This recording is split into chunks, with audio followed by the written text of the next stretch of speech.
श्री उद्धवजी महाराज हैबतपूरकर यांचे प्रवचन आपण या व्हिडिओमध्ये बघणार आहोत. संसार सोडून राहणारा बाहेर साधू कोणाची चिंता करतो? देवाची करत नाही त्यानं. अवघाची संसार सुखाचा करी. आणखी एक माऊलीचं प्रमाण आहे मनमत माऊलीचं.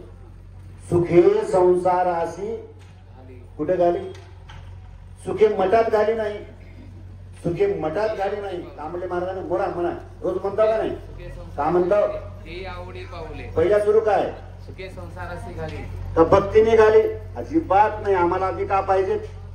सुखच पाहिजे. सुखे संसारासी घाली आणि दी आवडे. आधी काय दे? आधी तुझे पाय नाही. आधी निवड पाहिजे खिरीचं. आधी बासुंदी पाहिजे. आधी नुकती पाहिजे. पुन्हा मुक्ती पाहिजे. तू दिल तर का नाही कर? अजिबात करे. म्हणजे ज्याला दिले त्यानंतर करावं का नाही? का दिल्यावर बी करणे? तू माणूस खूप श्रीमंत आहे समजा. एकाच्या घरामध्ये 150 टन ऊस झाला. किती? का भाव झालाय आपल्याला सांगायला काय लागेल? 3000 भाव आहे. 15 × 45 4.5 लाखाचा ऊस झालाय. त्याच्या बायकोनं म्हणली किती का महाग व्हाय ना, एक काहीतरी तोळा भरा ना. एक तोळा मी काय नाही, काही चिंता करू काही नाही. त्यानं आणलं काय केले? एक तोळ्याचं ते काय म्हणतात त्याला, एवढे कसं बघ बिस्किट आणलं मी आणलं त्यानं. हे ठे आणि घरात राहू दे म्हणजे त्याला. आता किती तोळावर म्हणजे करोड राहते ते. पुढच्या वर्षी आणलं. तिनं म्हणली एवढं गोळ्या आणणार एवढ्या तुम्ही मी का करू? तू काय गरीब आहेस का श्रीमंत आहेस? तू ठेव का घरामध्ये? तुला समाधान वाटेल का? कसलं कारण ना, तिला बडलं पाहिजे, चापट केलं पाहिजे, हातात पाडलं पाहिजे, कानावर घातलं पाहिजे, काहीतरी केलं पाहिजे. ते घातल्याशिवाय का वाटत? सोनं मोठं जरी असलं तर सोन्यापेक्षा अलंकार चांगली. तर संसार कसा का असत नाही. संसारामध्ये काय असलं पाहिजे? सुख असलं पाहिजे. सुख कशाला मिळते? वैभवाने मिळते. तुमच्याकडे किती जरी असून जर तुम्ही जर करणार गेलो तर पुढच्या वेळेस देव देत नाही. मग त्याला हे तर 100% देत नाही त्यांना. ते आधी म्हणजे देव देऊन बी बघते आणि मग पुन्हा बघत नाही. घेऊन जाते त्यानं बघत बसते. हे ना त्याच्याकडे बघते पुन्हा मग घेऊन गेल्यावर. ह्यांग वैतू येवा, ह्यांग वैतू येवा, वैतू ज्ञान मारती नाही. देव देऊन बघते आणि नेलं की हे ना त्याच्याकडे बघते. आजकच झालं म्हणजे. आणि आजकच झाल्यापरी काहीतरी केलं पाहिजे ना.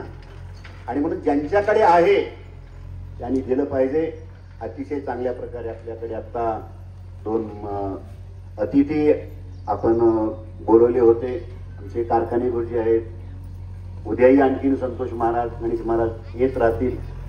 आणि मागाशी तुम्हाला सांगितलं काही जरी केलं तरी बोललं पाहिजे. आणि मग आपण जे निरूपण करतो अभंगी निरूपण, अनुभवलेले ज्ञान निरूपण असलं पाहिजे. आणि बोलल्याशिवाय तुम्हाला कळणार नाही. आता 4 वेद 6 शास्त्र 18 पुराणामध्ये एकच मंत्र होता. तो म्हणजे कोणता? ओम नमः शिवाय. ज्ञानेश्वर महाराजांनी या मंत्राचा जप केलाय. आळंदी आधीचे आहे का सिद्धेश्वर आधीचा आहे? आळंदी आधीचे का सिद्धेश्वर आधीचा आहे? अरे सिद्धेश्वर आधीचा आहे. आळंदी हे गाव पुण्यभूमी ठाव. दैवताचे नाव ज्ञानेश्वर आहे का? दैवताचे ज्ञान आणि ते सिद्धेश्वर म्हणजे हेच आहे. मडिवाळेश्वर सिद्धेश्वर काही वेगळा नाही. पण त्याचा मंत्र कोणता आहे?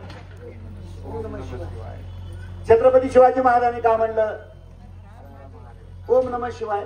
गाज्यामध्ये आहे ओम नमः शिवाय. कावडी घेतली खांदी. आधी कावडी घेतली खांदी त्याने सुद्धा ओम नमः शिवाय म्हणले. आता काय झालंय तुम्हाला? तिचे म्हणला का तुम्ही? अजिबात आम्ही काय तुम्हाला म्हणणार म्हणा तुम्ही. आणि करणूक म्हणलं की तिथे डोसकं उठतंय.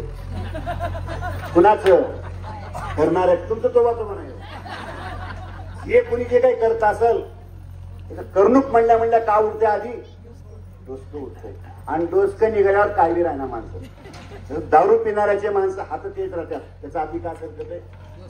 डोसकं सरकत आहे. आणि घरात डोसकं सरकू देऊ लागते. डोसकं सरकले संसार आपला पण सरकते.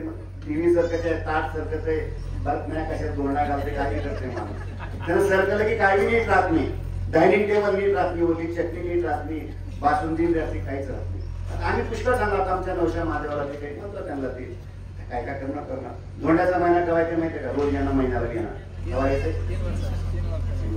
कुंभमेळा केव्हा येते? पुन्हा ते कारपोराला कुंभमेळा केव्हा आलता? 100. तसं तुमच्यावर गंडांतर हे काय शिवाय नामस्पुजन ते काय?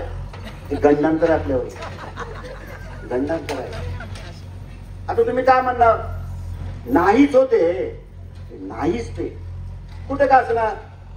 आता तुम्ही रोज म्हणतो, आता तुम्ही लिंगायताचं म्हणजे पारायण करत असेल परमर्शाचं,